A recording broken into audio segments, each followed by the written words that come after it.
Picture a sticky, suffocating, heavy August evening in Houston, Texas, 1971. The air is so thick you can practically feel it in your lungs. On the porches of the Houston Heights, parents are sitting out on lawn chairs, swatting at mosquitoes, watching their kids play kick the can under the amber glow of the streetlights. There's a Schwinn bicycle dropped carelessly on a front lawn. A screen door bangs open as a teenager yells out that he's walking down to the corner store to grab a soda. It is a neighborhood defined by working-class grit, tight-knit trust, and an absolute sense of safety. The kind of place where you know your neighbor's business and you don't think twice when an adult fixes a chain on a child's bike. But right beneath the surface on this sun-baked neighborhood, an invisible current is pulling the children away. One by one, those bicycles are left abandoned. Those screen doors slam shut, and the boys who walked out through them simply never return. Welcome back to another episode of True Crime on the Brain, where I tell you about the cases that have been rattling inside my brain. Today's episode has been requested by Jade, who has had this case rattling inside her brain since she heard about it. So today, this one's for you, Jade. Today we are diving into the terrifying historical reality of Dean Corll, a man who between 1970 and 1973 orchestrated what was, up to that point, the deadliest serial killing spree in American history. He abducted, tortured, and murdered at least 28 young boys and teenagers. But what marks this case as a profound psychological anomaly isn't just the staggering body count. It's the mechanism of execution. Dean Corll didn't operate as a lone wolf hiding in the shadows. He managed to systematically groom, manipulate, and coerce two local teenagers, David Brooks and Elmer Wayne Henley, into becoming his accomplices.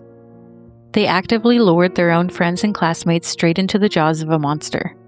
In this episode, we are examining the timeline to look at the entire anatomy of this horror. We will map the anomalies of Corll's childhood, track the devastating progression of the murders, name the boys who became known as the Lost Boys, and walk through the night the psychological programming shattered, bringing a predator's empire down. Before we get into today's case, we need to establish a clear trigger warning. Today we are talking about the Houston mass murders. This episode contains detailed discussions of predatory grooming, severe physical and sexual violence against children, chemical incapacitation, and psychological torture. If these aren't for you, please take care of yourself. Listener discretion advised. To understand how a predator of this magnitude is built, we have to look closely at the intersection of nature, nurture, and neurodevelopment. Dean Arnold Corll was born in Fort Wayne, Indiana on Christmas Eve, 1939. From the very beginning, his home life was defined by extreme instability. His parents, Mary and Arnold Corll, had a toxic, intensely volatile relationship. They quarreled constantly, eventually divorcing when Dean was just 6 years old. Shortly after, they remarried each other, only to separate yet again a few years later. This constant baseline of domestic chaos kept young Dean's nervous system in a perpetual state of hypervigilance. But when Dean was 7, his world shrank drastically. He contracted a severe case of rheumatic fever, an inflammatory disease that can develop when strep throat goes untreated. It primarily affects children ages 5 to 15 and can cause long-term damage. The illness left him with a permanent heart murmur and forced him into months of absolute restrictive bed rest. Think about that from a developmental perspective. At age 7, a child's brain relies heavily on physical play, socialization, and external boundary testing to map out empathy, emotional resilience, and social norms.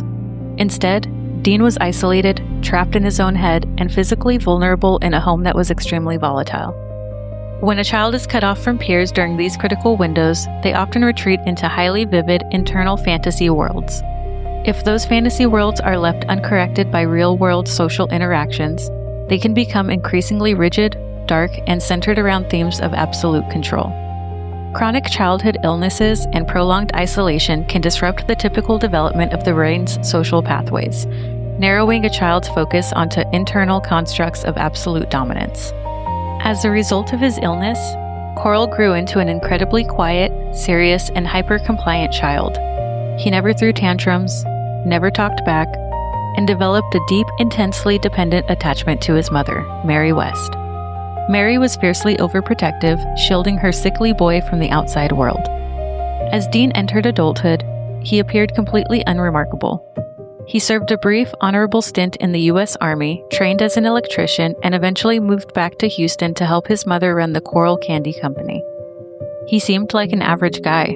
He was the guy who would fix a neighbor's car for free, hand out candy to the kids from his leftover stock at work, and organize neighborhood pool parties. But beneath that helpful facade, something was shifting. In 1969, right around his 30th birthday, those who knew him noted a severe personality shift. He became more detached, more secretive. Biologically, the stage was set. Psychiatrist Hervey Cleckley coined the term the mask of sanity to describe individuals who possess severe psychopathic traits but present a flawless, charming public veneer. In popular culture, we expect severe psychopathy to look like chaos or overt hostility. But true predatory psychopathy is often masked by perfect emotional regulation. Neurologically, functional MRI scans of individuals with this profile consistently show a profound lack of connectivity between the amygdala, the brain's emotional processing center, and the prefrontal cortex, which governs morality and decision-making. When a typical person sees someone in pain, their mirror neurons fire, creating an echo of that suffering.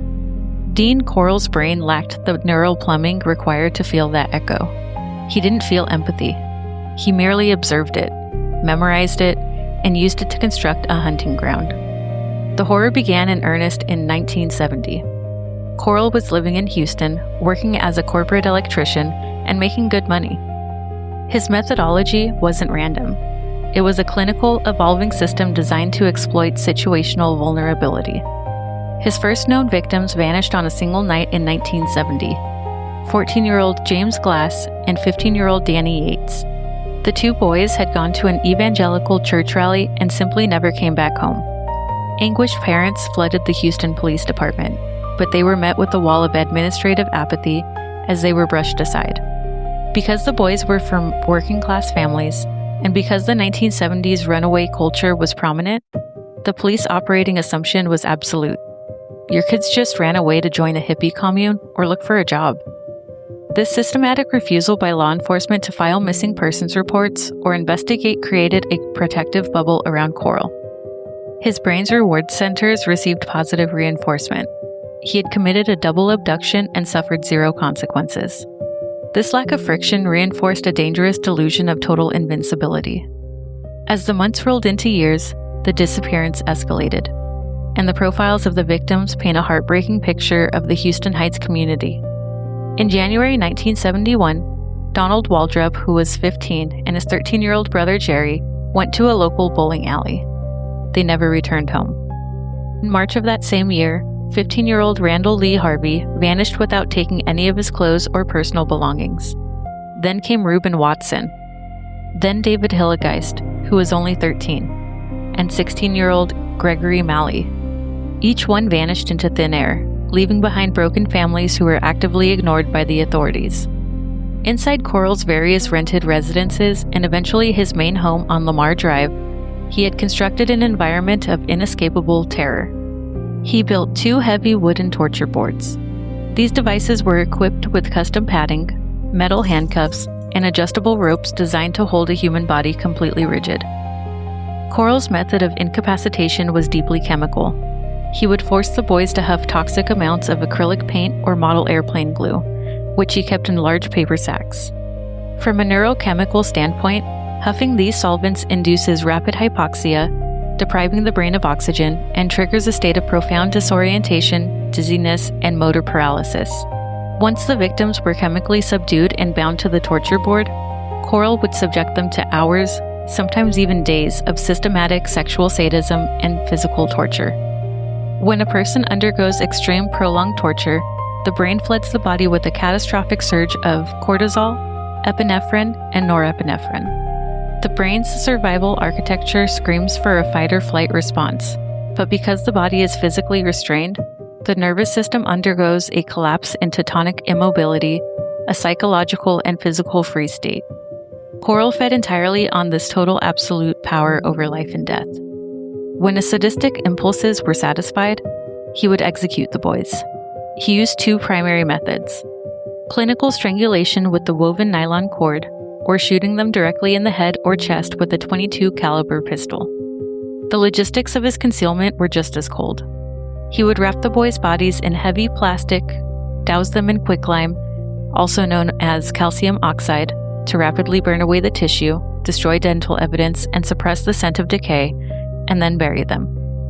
He utilized 3 main body dump locations: the dirt floor of a rented boat storage locker, Southwest Boat Storage Stall 11, the dense woods near the Sam Rayburn Reservoir, and the isolated shifting sands of High Island Beach on the Boulevard Peninsula.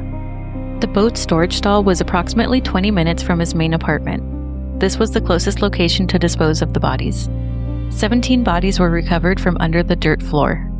The next closest was at High Island Beach, a small beach town near Galveston Bay. The drive here was approximately an hour and a half. Investigators found 6 bodies buried among the sand. The farthest was the Sam Rayburn Reservoir, around 2.5 to 3 hours away from him. The reservoir is surrounded by thick forest off of Highway 255. 4 victims were found buried amongst the trees. By late 1971, Corll realized that actively hunting on the streets himself increased his risk of being spotted and linked to the growing disappearances. He needed a pipeline of victims delivered straight to his door. To achieve this, he turned his sights on the ultimate tool, the malleable, developing adolescent brain. He targeted 15-year-old David Owen Brooks. Corll initiated a classic predatory grooming relationship with Brooks, showering him with cash, buying him a car, and providing a lifestyle of luxury that Brooks's working-class family could never afford. Once Brooks was thoroughly dependent, Corll crossed the ultimate Rubicon. He involved Brooks in an abduction, forcing him to witness the horror and help bury the body. Under the weight of criminal complicity, Brooks's psychological defense mechanisms shattered. He felt he had no escape, so he complied, helping Corll find more boys. In 1972, Brooks introduced Corll to 17-year-old Elmer Wayne Henley Jr. Henley was a high school dropout. Fiercely protective of his mother and siblings, he was desperate for money and a strong paternal figure. Corll stepped into that psychological vacuum perfectly. He became a mentor to Henley, offering him validation, a sense of mature brotherhood, and an irresistible incentive: $200 for every boy brought to the house. In 1972, $200 was a small fortune to a cash-strapped teenager trying to help support his family. To understand how 2 typical teenagers could transition into luring their own friends to their deaths, we have to look at adolescent neurology. Let's start with the prefrontal cortex. The seat of moral reasoning, long-term consequence planning, and risk assessment is highly underdeveloped in teenagers. It isn't fully developed until around age 25. Instead, the adolescent brain is heavily governed by the limbic system, the reward and emotional processing center. Corll hijacked this neural architecture. He provided immediate, high-value rewards, money, substance access, and adult validation. Once Henley and Brooks were legally entangled by assisting in the aftermath of a murder, Corll flipped the switch from positive reinforcement to absolute weaponized coercive control. He threatened to slaughter their mothers, their young brothers, and their sisters if they ever ran to the police. This plunged the teenagers into a state of chronic survival stress. Under prolonged fear, the brain undergoes structural shifts. The amygdala expands its fear and survival responses, while the pathways to higher-level ethical reasoning are actively suppressed. They developed a severe toxic trauma bond to Corll. Their brains associated him simultaneously with the ultimate threat of execution and the ultimate relief of safety whenever he chooses to let them live. They became completely numb, operating as mechanical extensions of Corll's will. Henley even began bringing his own close friends, like 15-year-old Mark Scott and Frank Aguirre, directly into the jaws of the predator. This brings us to the definitive tipping point, the night of August 8, 1973. Dean Corll had recently moved into a modest home at 2020 Lamar Drive in the Houston suburb of Pasadena, Texas. Wayne Henley arrived at the house that evening, bringing along with him 2 friends to just hang out, 15-year-old Tim Curley and 19-year-old Rhonda Williams. The teenagers spent the evening listening to music, drinking alcohol, and huffing acrylic paint fumes from a paper grocery bag. Eventually, the toxic combination took its toll, and Henley, Curley, and Williams all passed out, falling into a deep, chemically induced stupor on the floor. When Henley regained consciousness in the early dawn hours, the entire psychological atmosphere of the house had transformed into a living nightmare. Dean Corll was standing over him. He was in a state of hyper-aroused, volatile rage, and he was holding his loaded .22 caliber pistol. While the teenagers had become unconscious, Corll had stripped, bound, and handcuffed both Tim Curley and Rhonda Williams to his wooden torture boards. He had also slipped a pair of heavy metal handcuffs onto Henley's wrists. Corll was absolutely, completely unhinged. Why? Because Henley had committed an unforgivable infraction against Corll's meticulous system. He had brought a girl into the house.